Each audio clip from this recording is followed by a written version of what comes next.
morning. I'm Dr. Anisha from the Department of Paediatrics. Today, I'll give a short.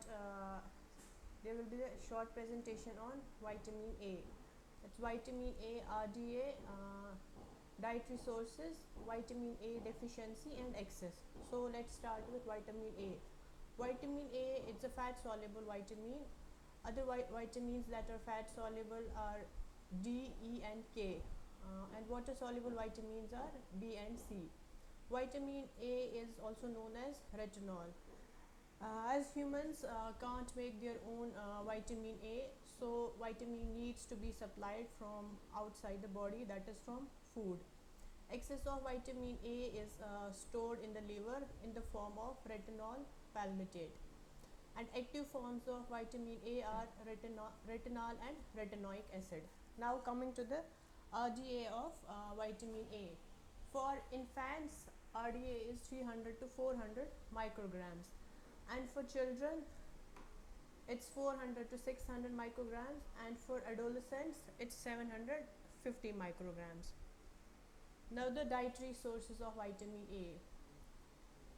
Vitamin A is present in different plant and animal sources. In plant sources, we can remember it as GYO, that is green, yellow, and orange vegetables and fruits.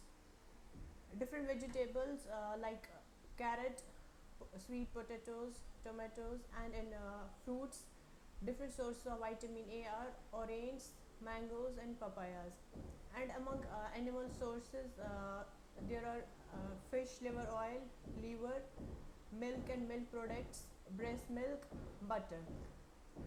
Now coming to the what are the different functions of vitamin A in our body. Vitamin A is the most essential function of vitamin A is vision. Vitamin A is also essential for growth. It has got an antioxidant property, and it's essential for differentiation and maturation of different organ systems in fetus. It's also essential for differentiation and mucus secretion by different types of epithelial cells. Now coming to the vitamin A deficiency. Vitamin A, the most common cause of vitamin A deficiency is inadequate intake of plant and animal sources that are rich in vitamin A. The second most common cause is inadequate absorption of vitamin A, that may be due to different types of intestinal disorders or malabsorption syndromes, as is seen in with prolonged diarrhea. If there is low fat intake, vitamin A, there will be less absorption of vitamin A. In case of protein energy malnutrition or low protein intake, there is deficient retinol binding protein, and this results in high concentration of vitamin A in the plasma. This means that this vitamin A, it's present in the blood, but it will not be delivered to the tissues for use. Now, what are the clinical manifestations of vitamin A deficiency? The most common system that's involved in this vitamin A deficiency is ocular system. The earliest and the most characteristic feature of this vitamin A deficiency is night blindness, that is impairment of dark adaptation that results in night blindness. The other features of vitamin A deficiency are conjunctival dryness, corneal dryness. And the second system that is involved is skin. In vitamin A deficiency, the skin becomes dry, it's itchy, and it's scaly, and there is follicular hyperkeratosis.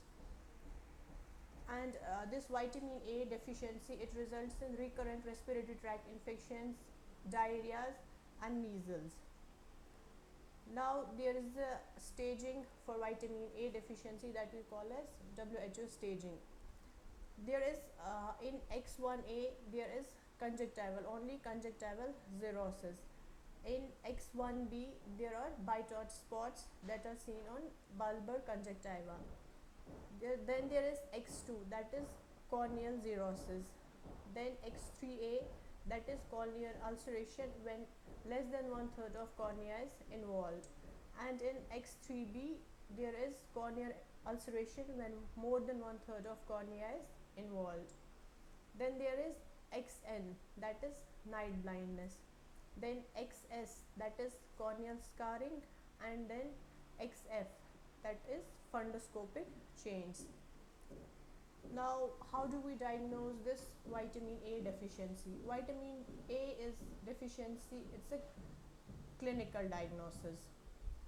The symptoms that are due to this vitamin A deficiency are night blindness, there is dryness in the eyes, there are whitish plaques that are seen in the eyes. And different signs of this vitamin A deficiency are there is poor dark adaptation, there are bite or spots on this conjunctiva, and there may be bruises and scratches that may result due to injuries due to poor vision. Now, how do we manage this vitamin A deficiency? If there is vitamin A deficiency and if age is less than 6 months, we have to give 50,000 international units on day first, then the same dose, that is 50,000 international units on next day, and third dose is given between 14 days to 28 days. And if the age of the child is between 6 to 12 months, we have to give 1 lakh international units day 1, then repeat the same dose on day 2, and then third dose between 14 to 28 days. And if the age of the child is more than 1 years, we have to give 2 lakh international units on day 1, then repeat the same dose, that is 2 lakh international units on next day, and third dose we have to give between 14 to 28 days. And if there is severe protein energy malnutrition, we have to repeat the same dose, like if a child is less than 6 months, 50,000 international units we have to repeat monthly till the protein energy malnutrition this resolves. And if child is between 6 to 12 months, we have to give 1 lakh international units monthly in severe PM, and if child is more than 12 months old, then we have to give 2 lakh international units monthly till this PEM gets resolved. Now, how do we prevent vitamin A deficiency? Vitamin A deficiency can be prevented by intake of food items that are rich in vitamin A, and there is a program for prevention of vitamin A that is National Vitamin A Prophylaxis Program. In this program, 2 lakh international units of vitamin A are given every 6 monthly till 3 years of age. And along with measles vaccination at 9 months of age, 1 lakh international unit of vitamin A is given. And with DPT booster, that's given between 15 to 18 months, 2 lakh international units of vitamin A are given in order to prevent vitamin A deficiency. And if a child presents with measles or severe malnutrition, 1 lakh international units is given if child's age is less than 1 year, and more than and if child's age is more than 1 year, we give 2 lakh international units. Now, coming to vitamin A excess or hypervitaminosis. Vitamin A excess or or toxicity of vitamin A, it usually results when intake of vitamin A is more than 50,000 international units per day for several months. Vitamin A excess, it results due to excessive intake or excessive doses of fish liver oil or excessive intake of therapeutic vitamin A preparations. Vitamin A excess, it also results due to excessive use of retinol or retinoic acid for different dermatological disorders. Extreme hypervitaminosis, it's fatal, it's usually fatal. Now, how do this vitamin A excess it presents? It can present either acute or subacutely or chronic. In acute and subacute presentation, the child will present with headache, there will be loss of appetite, there will be vomiting, there will be skin will be dry, scaly, and there will be seborrheic cutaneous lesions. And in chronic presentation of vitamin A excess, there will be alopecia, there will be coarseness of hair, there may be hepatosplenomegaly, there may be this dryness of different mucous membranes, there may be fissures at the corners of mouth, there may be diplopia and raised ICT, and there may be bone abnormalities and bony swellings. Now, how do we diagnose this vitamin A excess? Vitamin A excess, we can go for X-ray of long bones, and they will show there will be hyperostosis at the middle of the shafts. Serum vitamin A levels will be raised. Liver, there may be spleno and hepatomegaly. There will be deranged LFTs, that means raised liver enzymes. There may be calcemia, hypercalcemia, and liver cirrhosis may or may not be present in vitamin A excess.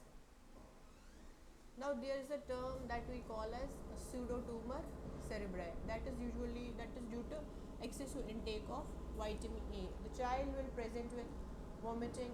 On examination, there will be bulging fontanelle. Child will be irritable. There will be lack of appetite. There will be pruritus. Now, how do we treat this vitamin A excess? Vitamin A hypervitaminosis symptoms usually resolve on withdrawal of this vitamin A, but the rate of improvement depends on the amount of vitamin A that is stored in the tissues. Thank you.